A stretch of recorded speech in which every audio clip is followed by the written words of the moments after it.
The Woodford incident explained. Do we need new regulations or better ones? I'm guessing no one wants an incident named after themselves. No, not really. Saga, crisis. Yeah. So this panel is going to be moderated by Andrew Manners from AQMetrics. And Andrew, I'll let you introduce the rest of the panelists. Yeah, so what a topic. So on my right here is Darell, also from AQMetrics. He's head of sales. Hi. Do you want to tell everyone a bit about what you do? Sure. Yeah. So I'm the head of sales for AQMetrics, and that's a firm that focuses on regulatory reporting and risk, and obviously particularly liquidity as it's coming up at the moment. It's enough. And on my left? Hi, I'm Tim Wickens. I'm a risk manager. You'd have spotted that from the way I came up the stairs via the steps and avoided any other unfortunate incident. Or pratfalls. Exactly. I've been involved in credit risk for 30 years now. One would like to think that something's rubbed off in that time, but I'm never entirely certain. Started out with NatWest, did 10 years at Deutsche, and have been 10 years with Lloyds. Seen it all before. Exactly. Not too worried about now then? Absolutely not. Now and SARS?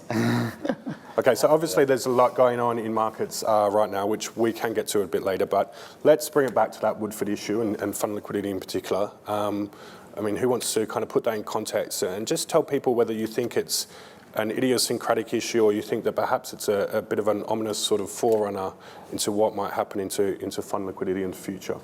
I'll kick off with that. I think the issue is much wider than just Woodford. I think that incident was helpful in that it focused on a number of the areas of concern in investment. And for me, I think the most important thing that this has drawn out is that liquidity has a cost to it. There were some newspaper headlines which were along the lines of, oh my gosh, shock horror. If you're investing in illiquid assets, you can't get out at the drop of the hat. Well, this actually isn't anything new. No.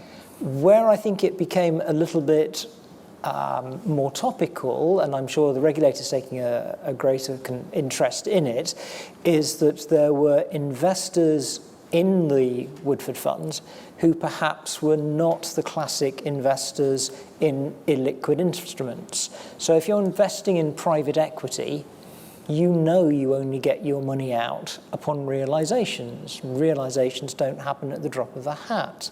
If you're investing in a FTSE 100 stock, you can reasonably expect to get a price, bid offer spread, obviously. But if you say, I want my money out, I can get my money out. If you're investing in commercial real estate, you've got exactly the same problem. You can't realize that overnight. It takes time. And professional investors in those areas know that. Where I think this incident became a little different was that you've got people investing in a fund which itself was investing in illiquid assets. And when things started going wrong and people wanted to withdraw, they found that they couldn't get out in the same way that they could from more liquid investments. And I think that's highlighted a lot of interesting things about, do people understand the nature of the investments they're making, and what price are people prepared to pay for liquidity?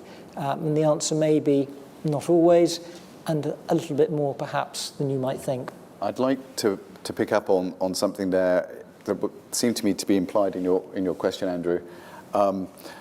I'm not going to attempt to go into the details that Chris would have in that. Tim would have in that area. But you asked, was it idiosyncratic to Woodford or wider to the industry? Standing back and look at it from a general point of view, I actually think it's something that could easily affect wider in the industry. And if I look at it, why did he change in effect or go to far more illiquid assets than he used to invest in? For me, it's probably a consequence of quantitative easing, more money being available in the markets, therefore returns being harder to find, and he's searching for alpha. He's doing what a fund manager does, trying to find alpha and believing, for whatever reasons, that that was the place to find it. So because of the amount of money that has come into the system, it is not surprising to me, or would not be surprising to me, if more firms run into these kind of issues where you find that retail investors, or even Kent County Council, who was majorly into Woodford, went into it expecting a certain type of asset pool and a certain type of fund makeup, and we'll find over time that that has changed. Because there were some asset managers, so Jupiter famously, I think, were kind of trained in these CIA interrogation assets, and they kind of interrogated Neil Woodford a few years earlier and thought, okay, this guy is straying from his mandate, he's not being truthful with us, and so they were quietly kind of pulling out. Retail investors don't have that luxury, and for them, don't have access to it. Hargreaves Lansdown as saying, okay, this is a top 50 funds. It's still on the tin, equity income. Neil Woodford, he was a blue chip fund manager.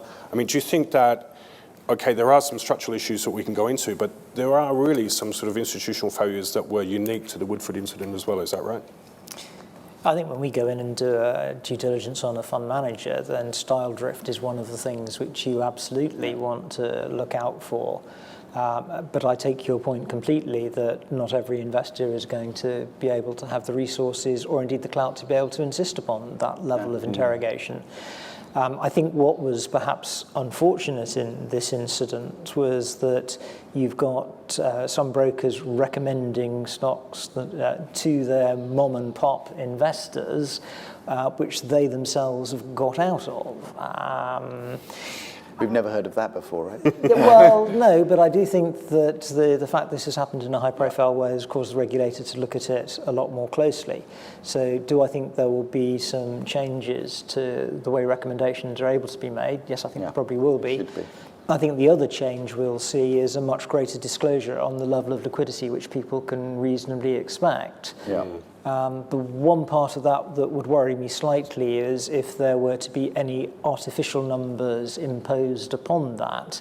Because if you were to say you must be able to provide liquidity in 10 days, 15 days, even a month, that's fine, but for certain types of investment, which we touched upon earlier, that may not be a realistic option. So you've then got to say you've got backup lines, you've got to be able to restrict the number of redemptions you can have at any one time.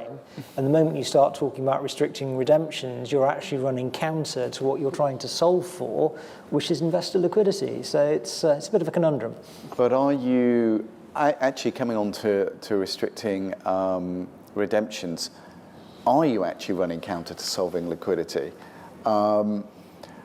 Because if we look at someone like GAM, which gated their funds and closed it for a while, and were then able to recover, that actually is better. Not the funds, but you know, the actual business. Or if we look after Brexit, I can't remember how many property funds. Almost half a dozen, or potentially more. I think. It was and they gated. And then about 6-7 months later, were able to open, and actually assets were protected over the long term.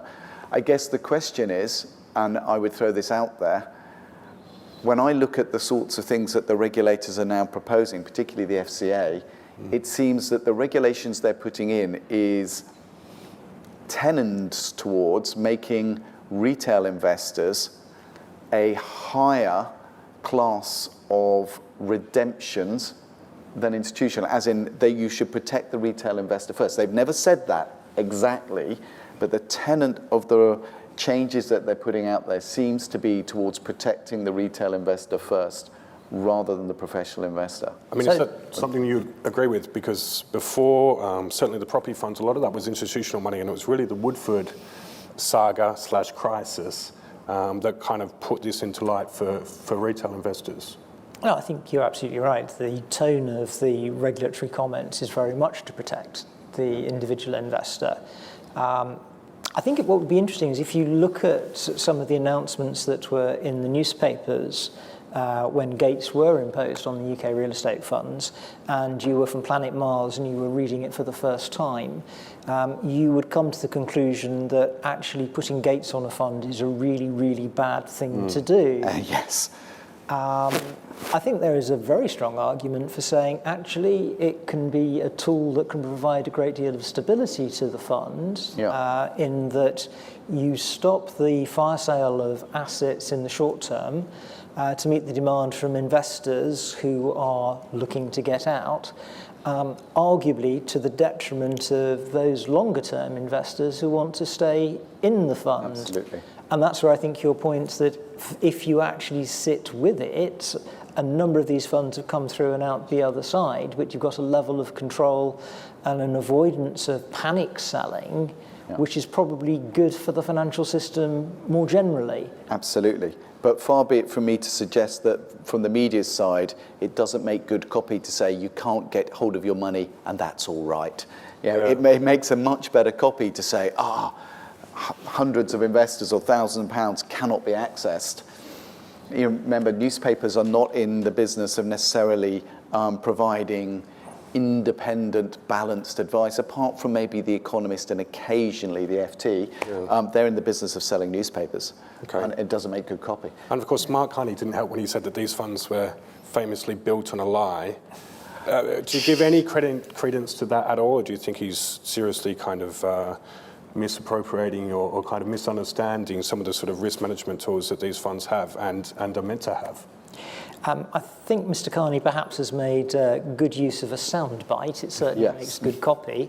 And I think there is an element of truth, like all good soundbites, in what he says, and that if the investment was sold as a liquid investment, then absolutely it was based on a lie.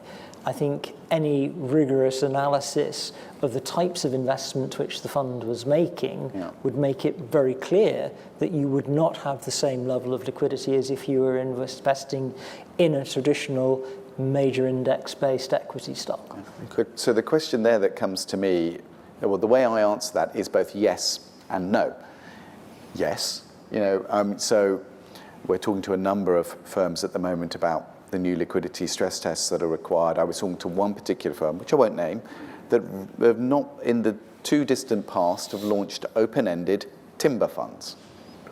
I'll say that again. It's open-ended, implying it's liquid and you can redeem it, and it's in timber. Now, the average tree takes how long to grow? 20, 30 years?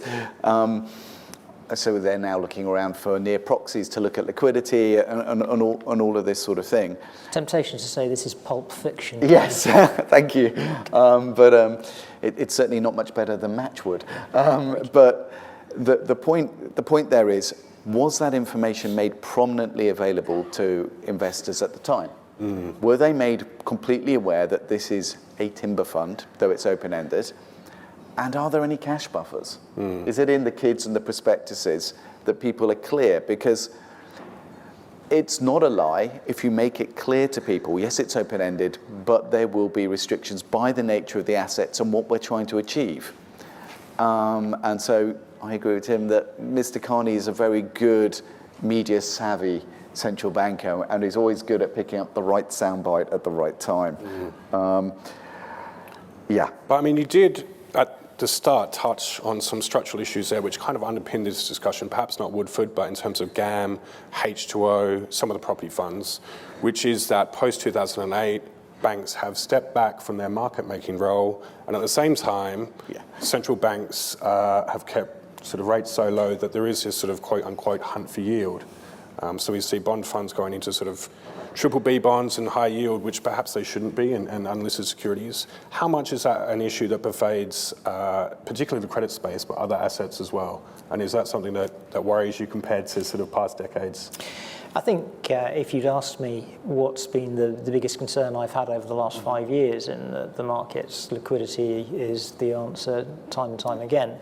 And I think part of the challenge for banks is that the regulation which has been imposed upon them by virtue of Volcker and things like that, banks can't make markets in the way that they used to. So that actually means that the people who are prepared to make a market, buy and sell a number of underlying instruments, is considerably reduced compared to what it was before 2008. And that means that the potential for any bad news story to become a crisis that much faster I would say has been exacerbated. Absolutely. So I think it's one of the unintended consequences of the regulation of the banks and the curtailment of prop trading and the ability to make markets. And you've got the whole thing around gearing as well to restrict the bank's balance sheet size. So there are constraints on banks. So who's going to step into that space? And are you going to have people prepared to warehouse an issue and basically roll with it through a bit of turmoil in the market? I would say probably not. And that means that you get more extreme moves in underlying asset classes. So when I joined, I completely agree with him. When I joined the city in 1993, yes, I am that old, and I joined a small little house that had just stopped being called UBS Phillips and Drew and became UBS. And we were market makers. I'm proud to be market makers. And we were a gem, and we were a market maker in equities, and we were a market maker in bonds. And if we were amongst your top 3 brokers as a fund manager, we would always make a price. On the securities that we say we traded, we would always make a price. May not be a price you wanted on any given day that you'd really, really want, but we guaranteed to make a price and that we would take the inventory. That is not the case anymore. It is so not the case in fixed income that it scares me. So Andrew and I were doing a bit of research, and pre-1998, the ownership... 2008, sorry. Pre-2008, sorry. The ownership by the buy side of corporate bonds was 2 times what the sell side were prepared to own and hold on to. Anyone want to take a guess what the ratio is now? Anyone? Any guesses? It's 43 times. So the buy side now hold 43 times the inventory of corporate bonds than the sell side do. And in the best market conditions on any given day, only 3% of the corporate bonds in the world will trade. So the amount of liquidity that's available to support that from the banks, it's gone. I mean, there's a wonderful quote, liquidity is a coward. It's never there when you want it. Actually, I almost think it's a mirage. You know, it evaporates as soon as you reach for it, because the consequence of slimming down the banks and their ability to take risk and hold positions and prop trade has meant that all of that risk and liquidity provision has effectively been moved to the buy side. They're the people holding it. So when you come to sell a bond now, you're hoping to God that there's someone there who wants to hold it to duration because you want to get out of it. They want to buy for the whole length of the bond and they want the return on the yield. Or it's a hedge fund that's prepared to be predatory and give you a not great price because they can see a turn on it.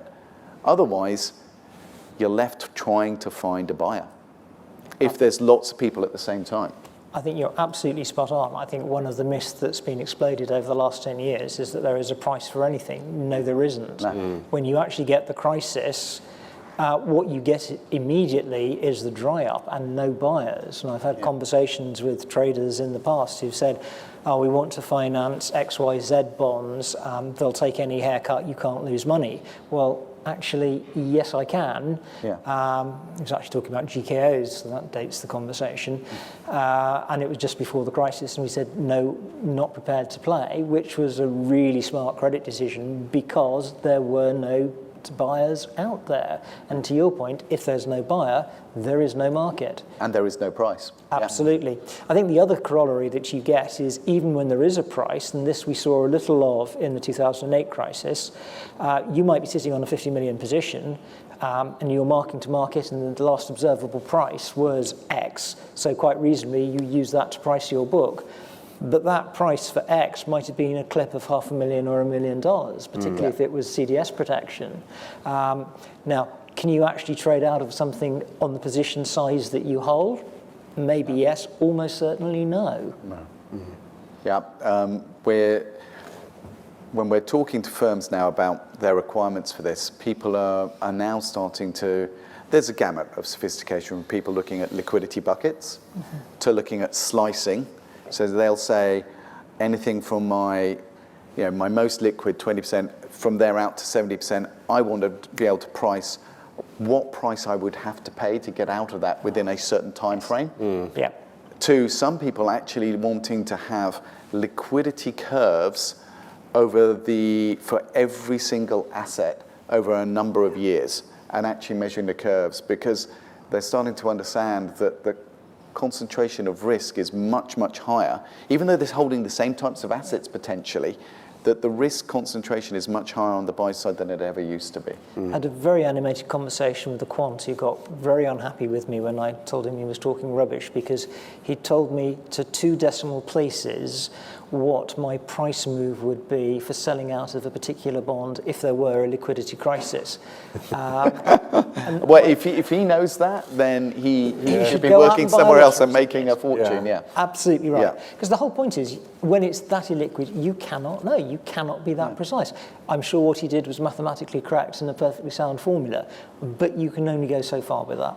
Yeah. So in terms of practically and putting this into context now, obviously we've got the coronavirus and high yield spreads. I don't want to sort of scare anyone, but high yield spreads blowing out recently. Is that a concern? And are there particular asset classes that are concerning and that need, tying it back to the subject, need that regulatory attention? I think the less liquid asset classes always have been and always will be less liquid. I think there will always be a yield pickup for investing in those illiquid asset classes, and indeed there should be.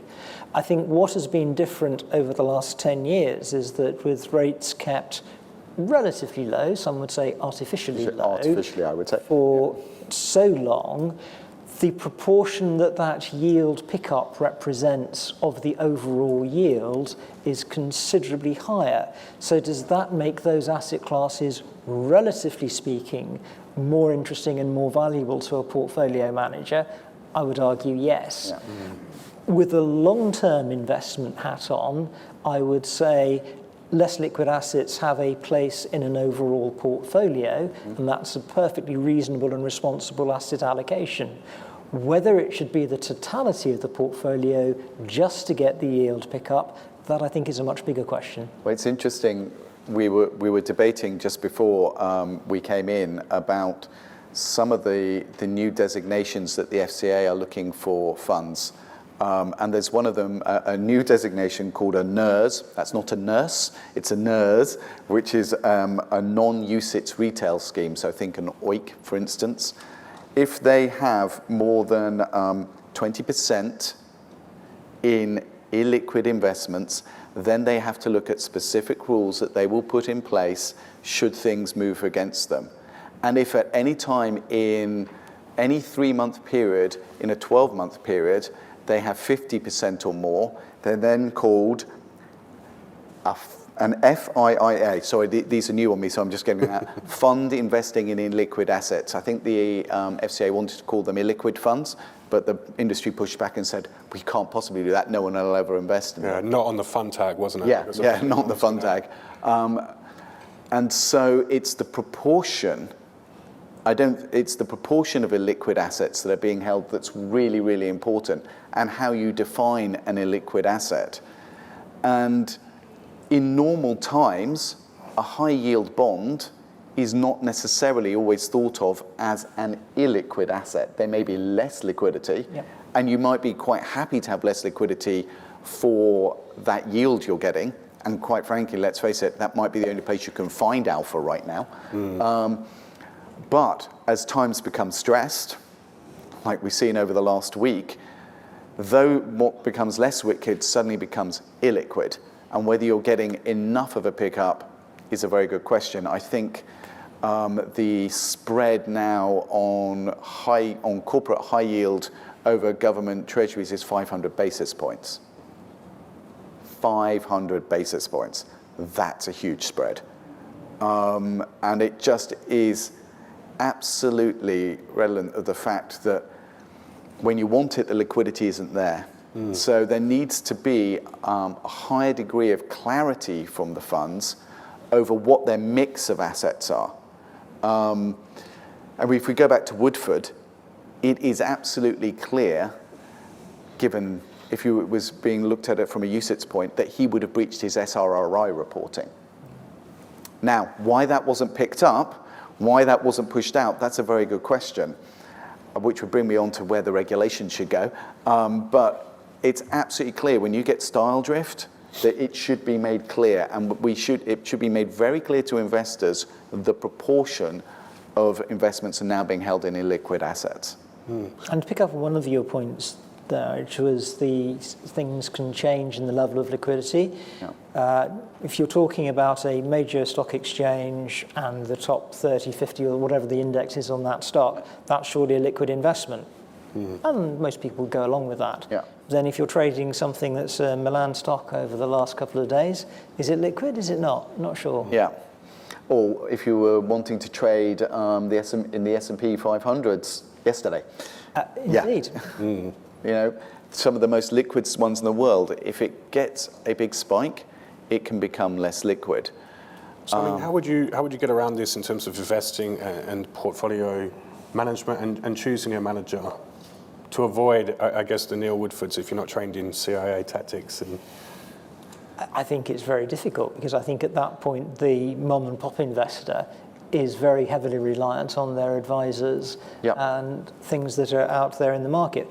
Even if you had a 2-page disclosure document attached to the fund, would that actually help your retail investor? I'm not convinced. No. And certainly if you speak to asset managers and some of the kids documentation that has to get produced, do professional investors understand it and read it? Yes and yes. Does it actually have a positive benefit for investors without that expertise? I'm unconvinced, and yet there's an awful lot of time and effort that goes into the preparation of those. I think what you can get is relative risk and relative liquidity, but are you going to get much further than that? I'm really not sure. No. And I guess it comes down to the level of duty of clarity and care compared to what we've always had. I remember when I first came to Citi, the main thing was caveat emptor. Yeah. Yeah, you could look at a flagging scheme, you know how we have food labeling, high in salt, high in this, are we, higher liquidity, but the industry will absolutely push back against it because, sometimes for good reasons, you may want to be able to move in and out of various things. But the regulations that are coming in to change at the end of September for both UCITS funds and AIFs are definitely going to have an impact. I question whether the impact goes far enough, and I'm happy to explore that. But and I don't necessarily mean in the regulation itself, but who it applies to. because the test itself is actually quite similar to what it is now. Yeah. Is that right? So the tests are similar to what is enshrined in the AIFMD requirements now, which is an annual test. But the ESMA has said, yes, it's annual under the regulation, but we believe you should do it at least quarterly. And if you're trading in certain types of funds, more derivatives, et cetera, maybe even more frequently, which is interesting. I think it really should depend on the type of derivative. If you're trading, apart from yesterday, if you're trading something like very liquid exchange-traded futures, I don't think that should apply, actually. It shouldn't just be pure derivatives. But they definitely want it more often. They definitely want it to be independently verified from the portfolio manager. So they're not saying it should be an independently built model necessarily, but it must be independent of the portfolio manager. And I would say in the case of Woodford, it was not independent of the portfolio manager. And it should be customized to your fund. They want it done often on a quarterly basis. They actually want you to do it both backwards and forwards. So they want historical stress tests, what they call RSTs or reversionary stress tests, backward looking, and they mention the global financial crisis and European debt fund. They want you to run it on hypotheticals going forward. And they want you to do it like for like. So if you have different strategies that end up with pooling of similar assets, they want you to run aggregated stress tests across all of them. So it is a step up. And that's all good, but it's all still being done by the fund manager. So my question would be, and I think this comes back to Woodford, is should this actually, and in the regulation, sorry, I should say, it just says depositories should check that it's being done. Now, we've had some conversations with certain depositories who've said, actually, we don't believe that goes far enough, and we're going to be looking at doing these tests ourselves on the funds that we are the depository for.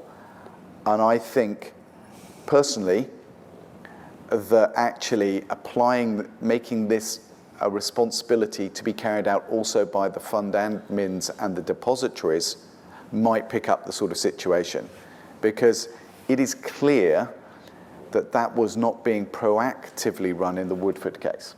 No, and I think you're spot on in saying that that should pick up on obvious anomalies. I think the challenge that you still have is that you're going to have a certain number of assets which are hardly ever traded. Correct. And whether that's the credit funds making loans, or whether it's private equity, whether it's real estate, there is so little market information available.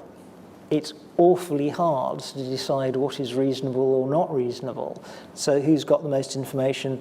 The asset manager who's valuing the asset.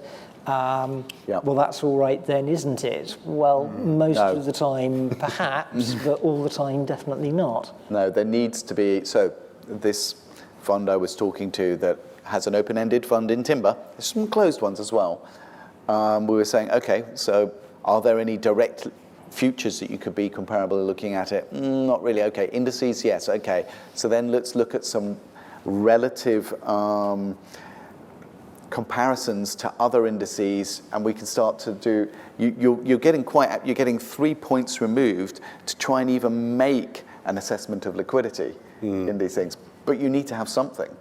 And if you just say, well, the portfolio manager says it's good, that's not good enough anymore. It's not all right. No, completely agree. So how would you get around that? I know in the US they make firms bucket that might be in their sort of super liquid bucket.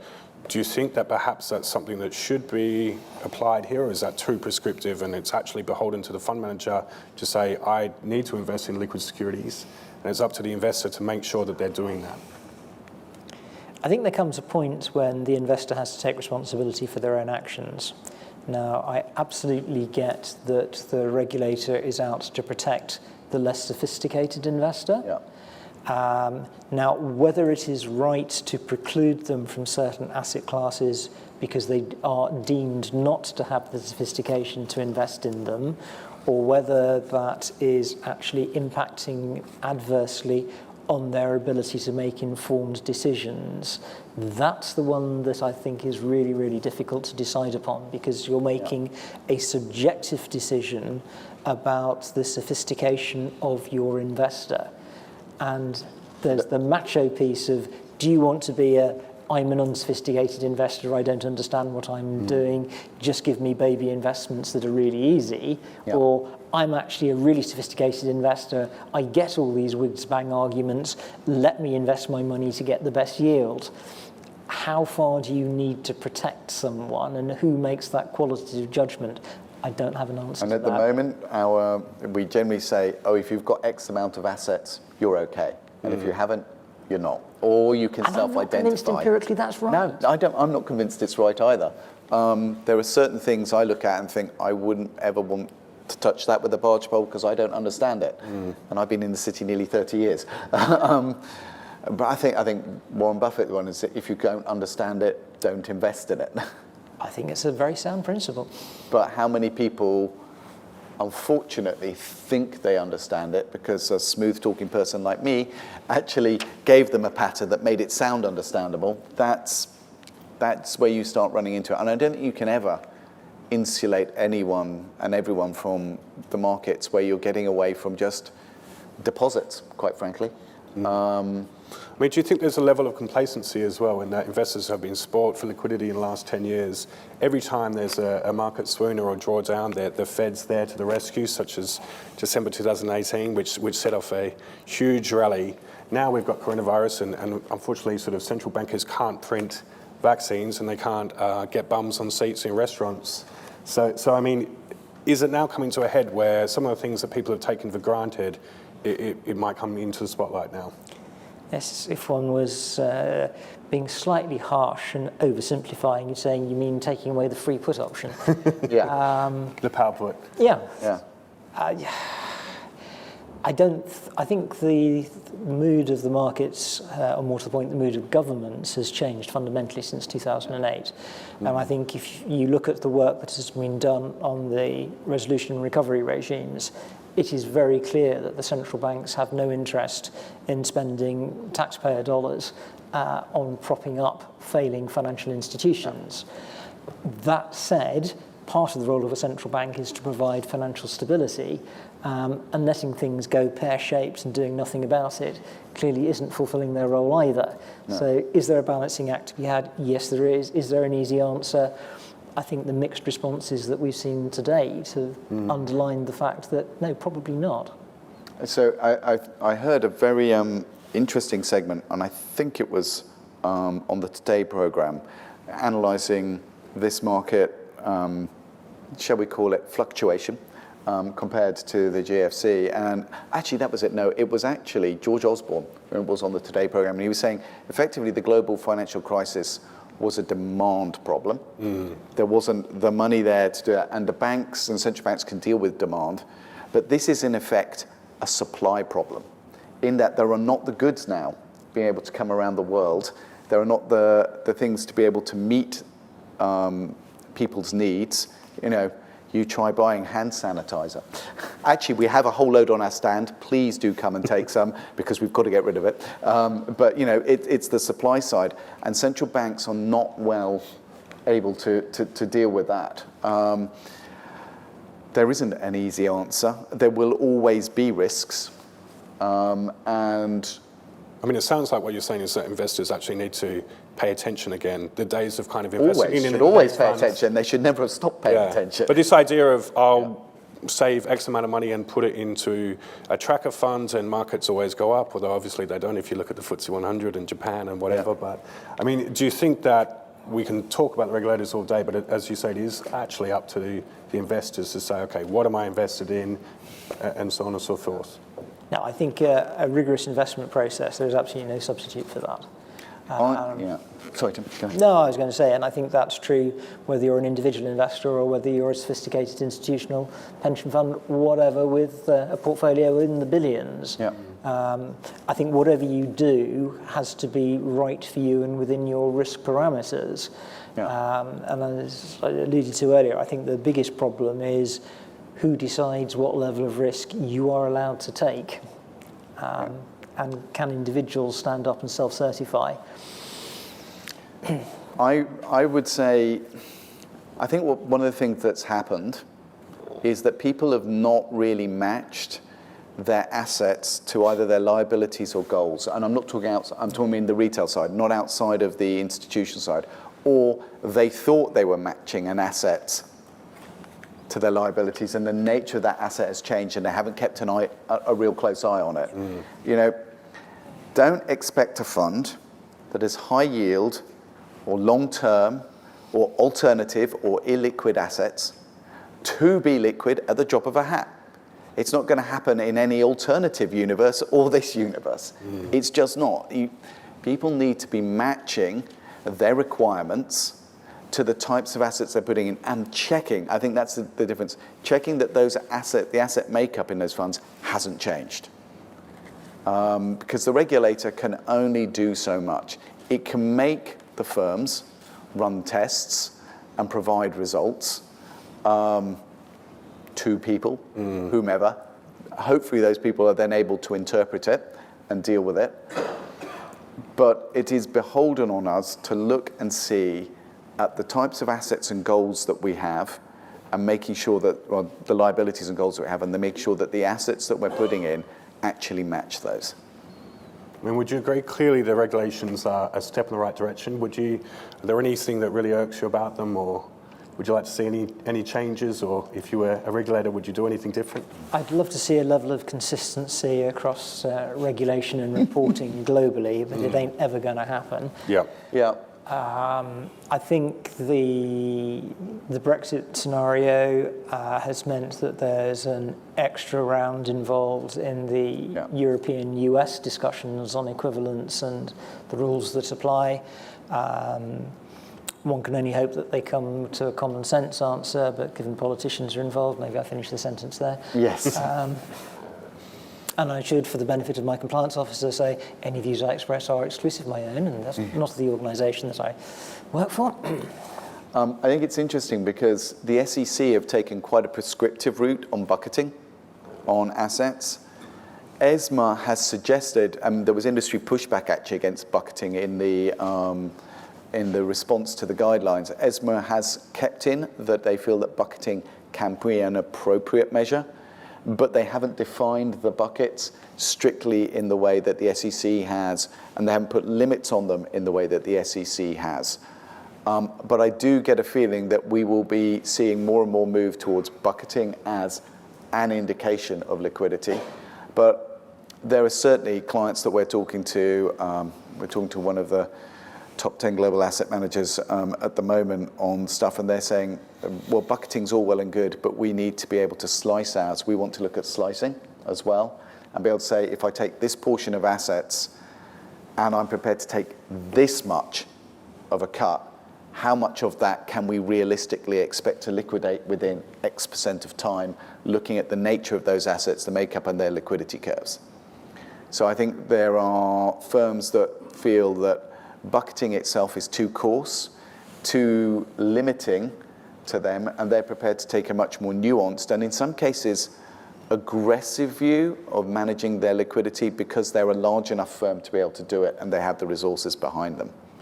I think the other challenge around that is that any time you go into stress testing, it's very easy to stress, relatively easy to stress one thing in isolation. Oh yeah. The reality is, what's the knock-on effect on other markets? Multi-factor. Because in reality, you don't have one thing happening on its own. It's what's the knock-on effect going to be elsewhere.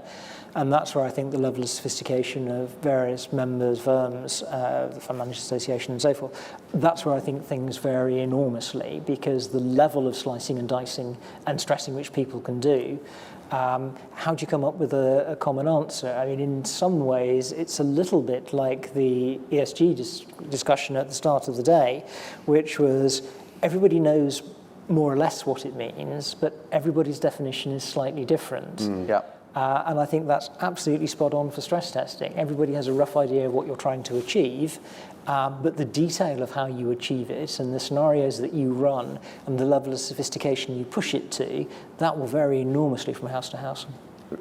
We were doing some analysis on the GFC because it's one of the ones that's recommended as a potential reverse stress test that funds should do.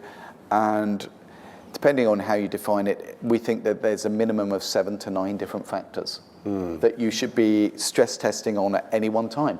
Actually, this combination is actually what gives you the GFC, not one thing on its own. And some of them are at the same time and some of them are consecutive, and it depends upon the asset class.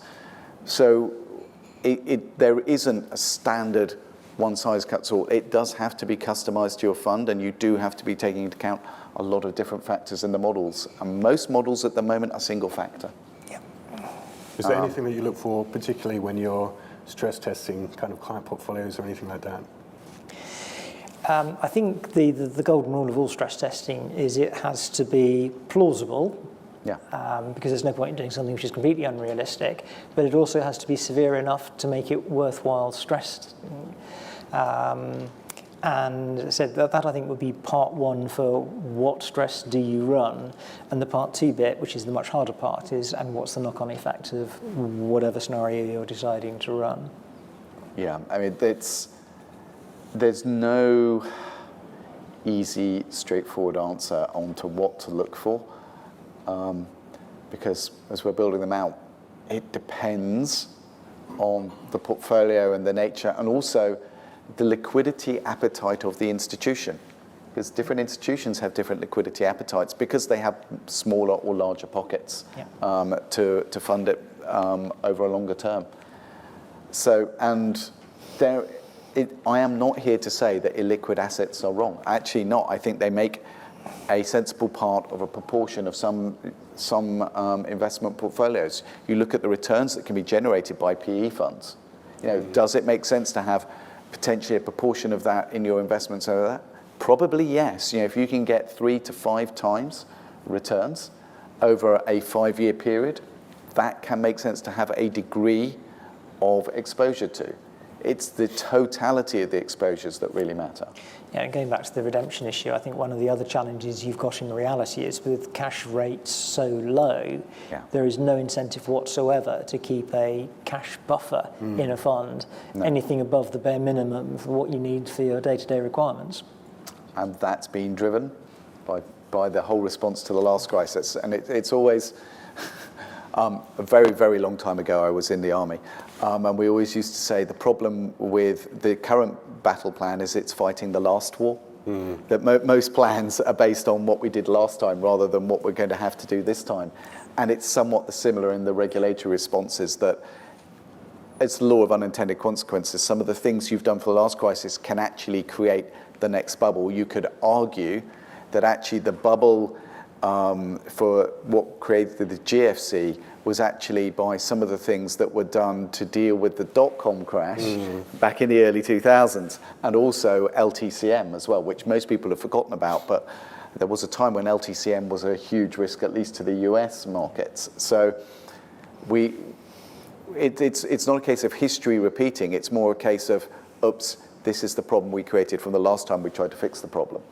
Although anecdotally, I understand that if you'd got the liquidity to ride through the LTCM crisis and played out those positions, you would have come out on top. Yeah, and that's why gating actually should be an issue. I mean, a question, do you think, Tim, that certain types of funds should have written into them that they are allowed in the fund prospectus and say upfront that we will gate at a certain cut-off point? I'm very wary of anything which becomes prescriptive, because I think that becomes dangerous when a fund manager has to take a certain course of action. I think most prospectuses I have seen have the ability to impose gates if necessary, but then there's the whole piece around what's necessary.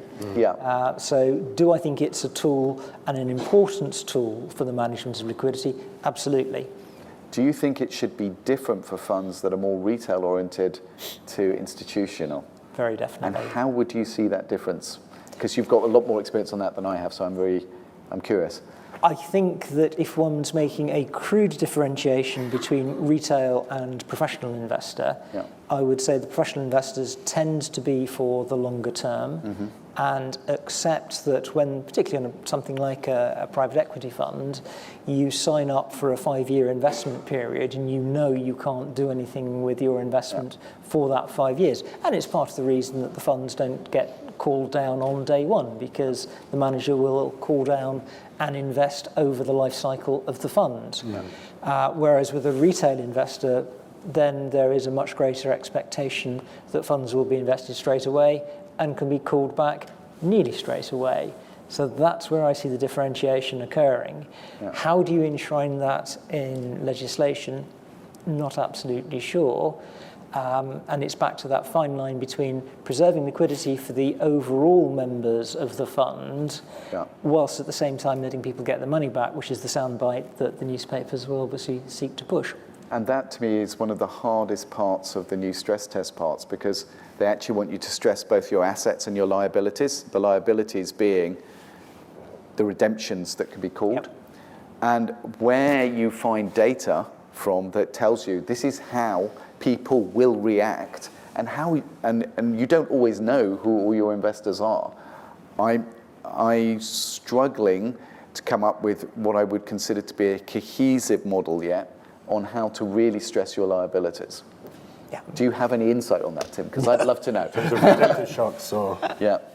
No, I mean, I think there's a certain amount of statistical information you can do, which is say what's the level of redemptions you've seen in this fund, or what's your maximum redemption you've seen over the last 5 years, 10 years, or whatever. But beyond that, I think it's difficult. Because the other thing is you could take the same set of data or financial performance for a fund for 2 different fund managers. one of whom the investor's been with for the past 10 years, got a track record with, very confident with, will probably cut them some slack. Whereas if it's a new manager they've not invested in before, yes, they've done their due diligence beforehand, but I think they will pull that investment a heck of a lot quicker than their established contact. Yeah, that's a very relevant thing to look at. So the lifetime of the longevity of the investor in that particular fund could be something we could look for correlation. Or with that manager. Yeah. Okay. So surely we also look at the concentration of clients within your portfolio, and also the nature of those clients. So if you have a set of clients that are advised by a single advisor or consultant, and that consultant were to change strategy and assign to some of your other funds or to competitive funds, that would change the concentration of your fund completely. Oh, yeah. Another way, I suppose, another thing to consider is to say which of your segregated strategies are going into some of your own funds. Those strategies were to change. Who are the remaining investors in those funds then? What is the concentration going to look like then? Which of those clients are at risk if they withdraw? How does it impact on that? I absolutely agree with you about the concentration factor, and I think if you speak to certain fund managers, they are quite negative about taking money from some fund of funds, simply because some funds of funds have a reputation of being hot money, so they'll invest in you when you're at the top of the league table, but they'll also be the first to pull it out. And that potential withdrawal makes them potentially less attractive investors within a fund. And so if you are a fund manager, the type of investor you want is going to be someone who's going to be there for the long haul, ride out the market ups and downs. So I think there's an element to be careful what you ask for, although how many asset managers are brave enough to turn around and say, sorry, I don't want your money. I've seen it happen, but it doesn't happen very often. And also, where you can do that where it's known that that's a hot fund, but I don't know that anyone can. Let's say ABC pension consultancy. I'm not going to name them, but we all know who the big ones are. They don't always telegraph in advance that they're about to make a strategic change to their selection criteria. All you can know is that these amounts of assets came from this one, that amount of assets came from that one, and therefore there could be a risk if they deemed that they're moving out of this type of fund or for this cyclical part of the investment cycle. So that's just stress test, isn't it? Yeah, I mean it's a degree of test. Whether you can look at cyclical behaviour that they've done in the past, whether that's a predictor of what they'll do in the future. Is always is difficult to tell, but concentrations of asset owners, either types or also geography, is definitely something that ESMA has said they want to see people be looking at. Yeah. Were there any other questions whilst we're here? I think most people in the industry knew what was going on with Woodford for years, because the same behaviour was going on at Tesco. SEO chose to ignore it. So I think the point at the start that new regulators, well, the regulator's got to do their job. Yeah. Right? Yeah. Not only the regulator, the administrator, Link, argues that down, all cool. But on the basis of that, then it seems like no one's done the job, including the internal compliance at Woodford, essentially Samuel. But we got any comfort that there's more Woodfords out there, or will you think Woodford's just the they're allowed to do what he's like for 10 years. People made a lot of money out of him. It all came to fruition when he reached his limits. He was mispricing his own funds for people. Do you think there's more out there that are blatantly disregarding and the FCA are ignoring it, or are they incompetent or implicit? I don't know. But are there others out there? The answer is we don't know, because that data isn't there. But anyone who's breaching their SRRI has got to be an indication that something has changed and that it's not going the rate. You can look at the turnover in the number on the CF10. If the CF10 keeps changing, I think that's a big indicator.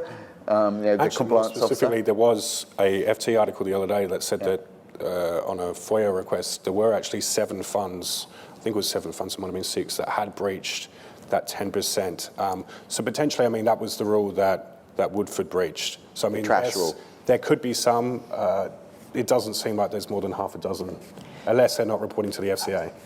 The cynic in me says it's only when things go badly wrong that you actually find out what's going on. I mean, the Moulton Grenville story was an interesting one because it was a boom market. I've forgotten the gentleman's name now. Thank you very much. Yeah. Was doing was exploiting the fact that he could invest in non-listed stock if he reasonably thought that would be brought to market in the short term. Now, all the time that you've got a bull market, he was running a much higher percentage of stocks that were not quoted stocks, but which he reasonably expected to be brought to the market in the short term. Then you had the Kobe earthquake. Then the boom market stopped. Then you couldn't actually reasonably believe that you'd got 40% or whatever the number was of your portfolio, which was going to be brought to the market. And clearly, the reason he was so successful was that if you've got a higher than average percentage of your portfolio, which is going to get a boost when it gets listed, you're going to have a really good performance. Now, that had been going on for a while, clearly, and it only got found out when bad things happened. I mean, there was another example in the States of some unauthorized repo trading at one of the big US houses. That too had been going on for a long time, but it was only when the market went the other way and people started looking at it more closely and said, actually, you know what? You've exceeded the amount of repo trading that you're allowed to do within this fund. And there was a $200 million check to be written to refund investors. So the cynic in me absolutely says that, do I think it's out there? I don't know.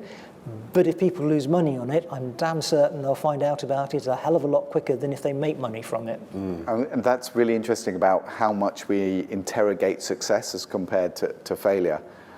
In a previous employment, I used to work and sell market abuse solutions and systems.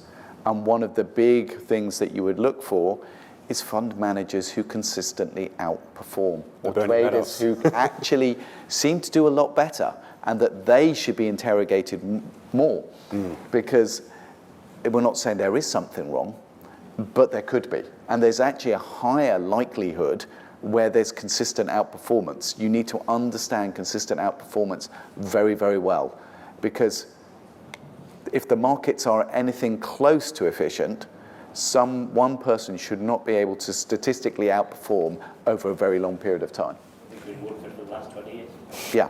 And H2O actually, more recently, but I think they're a bit more kosher than people think. So finally, is there a final takeaway in terms of the regulations or in terms of top tips that you might give some of the investors here? I think the only thing I would say is that whatever type of investor you are, be very clear about what your risk tolerance is and stick to it. And I would come back to my point about matching the type of assets you put to your liabilities or goals. You know, there is a place for less liquid or illiquids, absolutely, or alternatives, but be very, very clear that you may have to ride out some very bumpy patches. So get a good set of shock absorbers.